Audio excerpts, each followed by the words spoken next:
Indiana Jones and the Kingdom of the Crystal Skull was one of the biggest disappointments I've ever had in the cinema.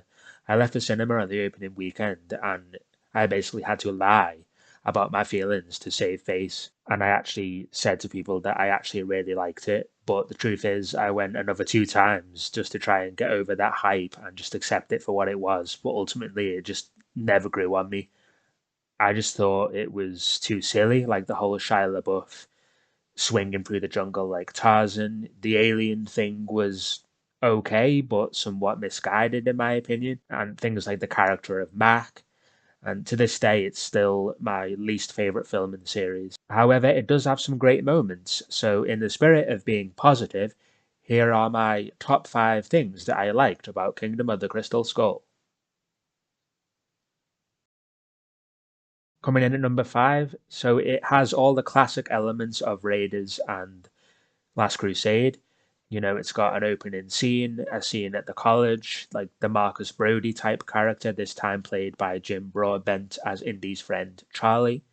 You know, it's got a mystery, a chase, a big climax action scene, a great fist fight, and then that triumphant Indy ending that leaves you with a smile on your face at the end of the film. Next up, the opening scene in Area 51, where the Ark of the Covenant was actually stored after Raiders. It really is just a cool opening sequence. Indy is kidnapped by the Soviets and is forced into helping them in finding what they seek. Indy escapes and is just a really great thrilling action sequence. Next up is the reintroduction of Marion Ravenwood to the series. It was really great to see Karen Allen back in the boots of Marion Ravenwood with all that classic back and forth banter and the arguing with Indy to being really helpful and resourceful on the adventure. And, you know, she's just as feisty as ever with all that charm and the wit from Raiders. She really is a great character, and it was nice to have her back and to see that they finally get married at the end of the film. Next up is kind of two moments in one. It's the jungle chase scene and then the giant ant fist fight. Indian Marion and Mutt must escape the Soviet convoy to get their friend Harold Oxley and get the Crystal Skull back to the Lost City before the Soviets. It has that very much of that Last Crusade tank scene feel to it.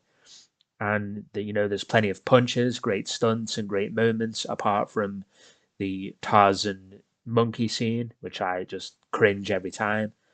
The jungle chase and the ant scene really does show how much Harrison Ford has still got it in this movie. He looks super fit and he is excellent in the fight scenes.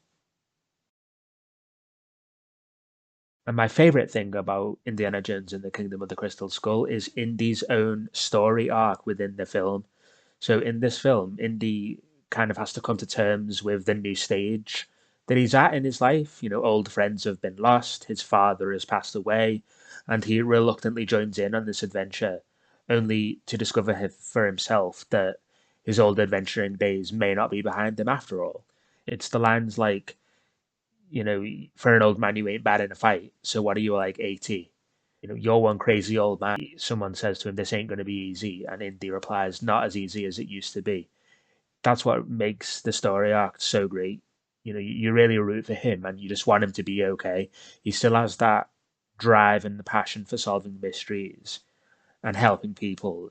And he really shows Mutt and Marion that he's really still up for the job.